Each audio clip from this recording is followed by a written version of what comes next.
जय श्री राम। जैसा कि आप जानते हो कि हमने एक सीरीज चला रखी है जिसमें हम सभी 12 लग्न को स्टडी कर रहे हैं। पिछले 2 वीडियोस के अंदर हमने मेष लग्न और वृषभ लग्न को स्टडी कर लिया है। आज हम स्टडी करने जा रहे हैं मिथुन लग्न को, यानी जेमिनी एसेंडेंट को। देखिए, लग्न जो होता है वो जन्म कुंडली का सबसे महत्वपूर्ण भाव क्यों माना गया है?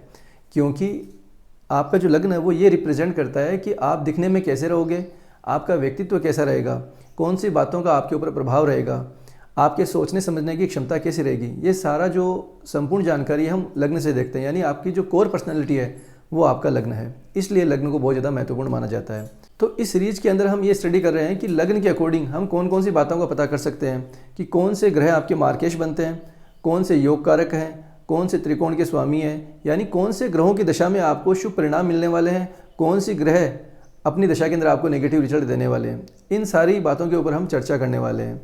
तो बिना देरी के कंटिन्यू करते हैं आज की इस वीडियो को। देखिए, जेमिनी जो असेंडेंट होता है, यानी मिथुन लग्न का जो चार्ट होगा वो 3 नंबर से स्टार्ट होगा। आपके फर्स्ट हाउस के अंदर यहाँ पे 3 नंबर लिखा रहेगा। ये जो नंबर है ये राशियाँ हैं और 12 भाव है। बेसिक कॉन्सेप्ट क्लियर करने के लिए आप पिछले 2 वीडियोज़ आराम से देख सकते हो। और यदि आप बिगिनर हो, एस्ट्रोलॉजी यदि आप सीख रहे हो, तो हमारी एक सीरीज है आइए ज्योतिष सीखें, उसका मैं लिंक डिस्क्रिप्शन में डाल दूंगा। उनसे आप आराम से बेसिक अपना कॉन्सेप्ट क्लियर कर सकते हो।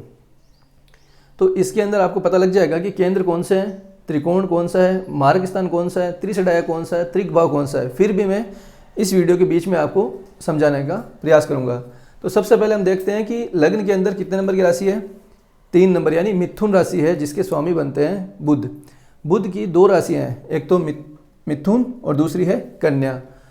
तो इस व्यक्ति के ऊपर, यानी जेमिनी एसेंडेंट का जो व्यक्ति होगा उसके व्यक्तित्व में बुध का प्रभाव रहेगा। बुध का प्रभाव मतलब वो व्यक्ति टॉकेटिव होगा, बातें करने वाला होगा, कम्युनिकेशन उसको बहुत ज़्यादा पसंद होगा, बुद्धिमान होगा वो व्यक्ति। उस व्यक्ति के व्यक्तित्व के अंदर आपको बचपन की हरकतें दिखाई देगी, बच्चों जैसी हरकतें वो करता हुआ दिखाई देगा। क्योंकि मरकरी क्या है, मरकरी एक प्रिंस है। तो कहीं ना कहीं उस व्यक्तित्व के अंदर आप ये सब चीज़ें देख पाओगे बिना किसी ग्रहों की, बिना किसी प्लेसमेंट के। आप सिर्फ लग्न से ये चीज़ें आप व्यक्ति के अंदर देख सकते हो। बुध ग्रह आपके लग्नेश भी हो रहे हैं और आपके 4th हाउस लॉर्ड यानी केंद्र के स्वामी भी हो रहे हैं। तो ये आपके लिए योग कारक ग्रह हो गए। यानी बुध जो है वो मिथुन लग्न वालों के लिए योग कारक ग्रह है। ये अपनी दशा के अंदर आपको हमेशा अच्छे परिणाम देगा। यानी बुध आपके लिए योग कारक ग्रह है, तो ये अपनी दशा के अंदर आपको हमेशा गुड रिजल्ट ही प्रोवाइड करवाएगा हमेशा। उसके बाद में आते हैं हम द्वितीय भाव में, जिसे धन भाव भी बोलता है और ये मार्ग स्थान भी है। चंद्रमा की एक ही राशि है कर्क, जैसे सूर्य की राशि है सिंह। ये 2 एकमात्र ऐसे ग्रह हैं जिनकी सिंगल राशियाँ, बाकी हर एक ग्रह की 2-2 राशियाँ हैं। तो देखिए, मार्ग स्थान तो है, इसका मतलब चंद्रमा कहीं ना कहीं अपनी दशा के अंदर थोड़ा बहुत आपको प्रॉब्लम देगा। लेकिन धन भाव भी है, तो विदाउट प्लेनेट की प्लेसमेंट के, यानी ब्लैंक चार्ट के हिसाब से हम ये बोल सकते हैं कि इस व्यक्ति का, जिसका जेमिनी एसेंडेंट है, वो चंद्रमा से जुड़ा हुआ कार्य करके अपना धन अर्जित कर सकता है। यानी इनकम का सोर्स चंद्रमा से जुड़ा हुआ हो सकता है। अब चंद्रमा से जुड़े हुए इनकम के सोर्स क्या क्या हो सकते हैं? फूड, टूर एंड ट्रेवलिंग, खाने पीने का जो भी कार्य है वो, लिक्विड से जुड़ा हुआ कार्य जैसे डेयरी प्रोडक्ट, ये सारी चीज़ें चंद्रमा के डोमेन में आते हैं। तो ये प्रोफेशन उस व्यक्ति का हो सकता है। उसके बाद में आते हैं हम 3rd हाउस में, जो कि त्रिसडाया भाव है। देखिए, त्रिसडाया भाव कौन कौन से हैं? 3rd हाउस, 6th हाउस और 11th हाउस। त्रिसडाया भाव को अच्छा नहीं माना गया है। इसमें भी कैटेगरी है। जो सबसे ज़्यादा नेगेटिव परिणाम देने वाला है भाव वो कौन सा है? 11th हाउस, त्रिसडाया भाव। उसके बाद में जो है वो 6th हाउस। और सबसे जो कम प्रभाव रहता है, नेगेटिव भाव तो है लेकिन प्रभाव अपना कम रहता है, उसका क्या है? 3rd house. तो 3rd हाउस में 5 नंबर राशि, यानी सूर्य आपके त्रिसडाया लॉर्ड होंगे। तो कहीं ना कहीं सूर्य की जब भी दशा आएगी तो थोड़ी बहुत प्रॉब्लम आपको देखने को मिलेगी। 4th हाउस को हमने स्टडी कर लिया कि योग कारक ग्रह बनता है आपका बुध, तो 4th हाउस बुध के डोमेन में आता है। 5th भाव जो कि त्रिकोण का भाव है, लक्ष्मी स्थान इसे हम बोलते हैं। इसमें राशि है तुला, जो कि शुक्र की राशि है। शुक्र की 2 राशि हैं, तुला और वृषभ। यानी एक तो 5th भाव में आ रही है और एक 12th हाउस में आ रही है। तो शुक्र आपके लिए यहाँ पर पंचमेश बनते हैं। पंचमेश जो कि योग कारक ग्रह है, क्योंकि ये त्रिकोण के स्वामी है। तो शुक्र भी अपनी दशा के अंदर कहीं ना कहीं आपको अच्छे परिणाम देंगे, आपको धन की प्राप्ति देंगे, अच्छे रिजल्ट आपको यहाँ पे देखने के मिलेंगे। जेमिनी एसेंडेंट के लिए शुक्र योग कारक बनते हैं। उसके बाद में हम आते हैं 6th हाउस में। देखिए 6th हाउस किन बातों को रिप्रेजेंट करता है। सबसे पहले जब भी आप किसी भाव को स्टडी करो तो उसके जो एट्रीब्यूट्स हैं उनका पता होना जरूरी है, क्योंकि जब आप किसी भाव के बारे में नहीं समझोगे, किसी ग्रहों के कारक तत्वों को नहीं समझोगे, तो आप कैसे प्रिडिक्शन करोगे। 6th हाउस रिप्रेजेंट करता है आपकी जॉब को, आपकी डिजीज को, जो आपकी शत्रुता है उसको दर्शाता है, यानी षड्रिपु का भाव है, काम, क्रोध, लोभ, मोह, मद और मत्सर्य। तो यहाँ हम बात कर रहे हैं त्रिषडाय भाव की, क्योंकि छठवां भाव त्रिषडाय भाव में आते हैं। साथ ही साथ ये त्रिक भाव में भी आता है। त्रिक भाव कौन से हैं? 6, 8 और 12। तो जो 6th हाउस है वो त्रिषडाय भाव भी हो गया और त्रिक भाव भी हो गया, यानी यहाँ पे राशि आती है मंगल। और मंगल कहाँ जा रही है? मंगल की राशि आ रही है मेष, 11th हाउस में। तो हम ये बोल सकते हैं कि मिथुन लग्न वाले जातक हैं उनके लिए मंगल ग्रह नेगेटिव परिणाम देने वाला है। 100% अपनी दशा के अंदर आपको अपने जो एट्रीब्यूट्स है वो दिखाएगा। तो मंगल जो ग्रह हैं वो आपके लिए कहीं ना कहीं प्रॉब्लमेटिक प्लेनेट बोल सकते हैं हम। ये अपनी दशा के अंदर आपको नेगेटिव रिजल्ट देगा। जेमिनाई एसेंडेंट के लिए मंगल ग्रह की दशा प्रॉब्लम क्रिएट करने वाली होगी। आपको कहीं ना कहीं इसके अंदर आपको परेशानियों का सामना करना पड़ेगा। मंगल के जो एट्रीब्यूट्स है वो अपने को देखने को मिलेंगे, जैसे कॉन्फ्लिक्ट, लड़ाई झगड़ा होना, अग्रेशन बढ़ जाना, एकदम से आपको गुस्सा आ जाएगा, किसी से विवाद हो जाएगा, फिर आपको पता लगेगा कि अभी दशा किसकी चल रही है, अभी दशा चल रही है मंगल की। ये आप रियलाइज़ करोगे अपनी मंगल की दशा के अंदर। इसलिए जब भी मंगल की दशा आए मिथुन लग्न वालों के लिए तो कहीं ना कहीं अपने आप को काम रखना है, शांत रखना है, मंगल को पॉजिटिव यूज करना है। पॉजिटिव मतलब आप फिजिकल एक्टिविटी कर सकते हो, आप स्पोर्ट्स कर सकते हो, आप जिम वगैरह वर्कआउट वगैरह करके मंगल की एनर्जी को शांत कर सकते हो। ये कार्मिक रेमेडी है। इनसे कहीं ना कहीं जो मंगल की नेगेटिव एनर्जी है वो आपके अंदर हावी नहीं हो पाएगी।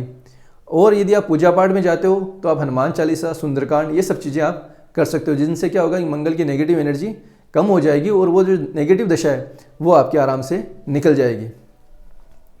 तो मिथुन लगने वाले जातक है उनके लिए मंगल ग्रह वैसे भी मंगल ग्रह नैसर्गिक अशुभ ग्रह है और आपके लिए वैसे भी नेगेटिव रिजल्ट देने वाले हैं। उसके बाद में आते हैं हम सप्तम भाव में, जो कि मारक स्थान है। इसके स्वामी बनते हैं गुरु। धनु राशि है, धनु राशि के स्वामी है गुरु। गुरु की एक राशि और है मीन, जो कि 10वें भाव में आती है, जो कि केंद्र स्थान है। तो देखिए गुरु आपके केंद्र के स्वामी बनते हैं और मार्केश भी बनते हैं। तो यहाँ गुरु आपको इतने नेगेटिव रिजल्ट नहीं देंगे, मतलब केंद्र के स्वामी है तो ये आपको पॉजिटिव रिजल्ट ही देंगे। उसके बाद में आते हैं हम 8th हाउस में। यहाँ पे राशि है मकर, जो कि शनि की राशि है। देखिए 8th हाउस अपने आप में प्रॉब्लम का भाव है और 8th हाउस त्रिक भाव भी है। तो शनि क्या हो गए आपके अष्टमेश हो गए।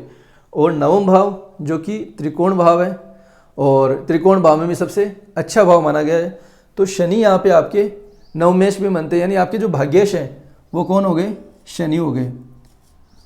आपके भाग्येश बनते हैं शनि। तो और साथ ही साथ में ये अष्टमेश भी है। तो आपको अपने शनि को अच्छा रखने के लिए कहीं ना कहीं आपको 8th हाउस को बैलेंस रखना होगा, क्योंकि यदि आपने अपना 8th हाउस बैलेंस कर लिया तो शनि आपको आपके लक को इतना राइज करवाएगा कि आप सोच नहीं सकते। माना कि शनि नैसर्गिक अशुभ ग्रह है, लेकिन आपके लिए भाग्येश है, जेमिनाई एसेंडेंट के लिए भाग्येश है। अब यदि आपने शनि को अच्छा बैलेंस कर लिया, 8th हाउस को अच्छा बैलेंस कर लिया, तो आपका भाग्येश आपके लिए वर्क करता हुआ दिखाई देगा। अदरवाइज आप ये देखोगे कि मेरा भाग्य शनि है, उसके बावजूद भी मेरे को रिजल्ट नहीं आ रहे। वो कब होगा? जब अष्टम भाव यूटिलाइज नहीं होगा, शनि यूटिलाइज नहीं होगा। शनि क्या है? शनि हार्ड वर्क है।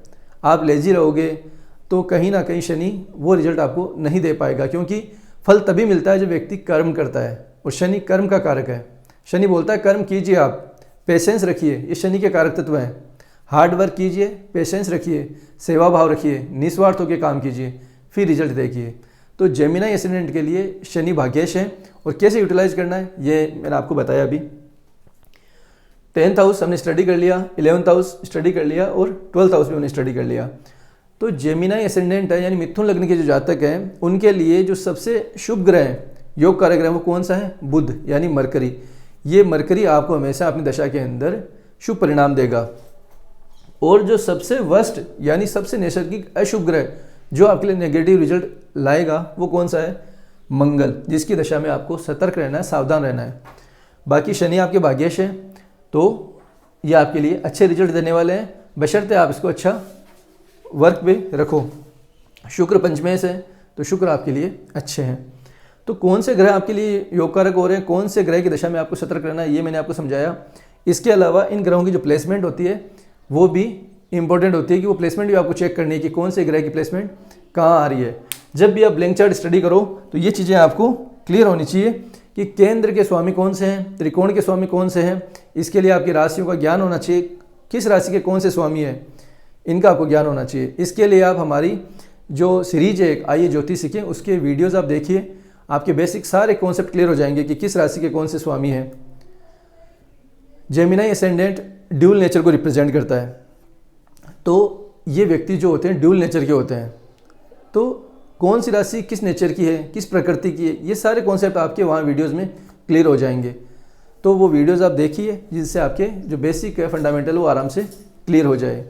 तो आशा करता हूँ कि इस सीरीज़ का 3rd वीडियो आप लोगों को पसंद आएगा और इससे रिगार्डिंग आपके कोई भी डाउट हो तो आप हमें कमेंट करके पूछ सकते हो। तो आगे फिर मिलते हैं, तब तक के लिए जय श्री राम।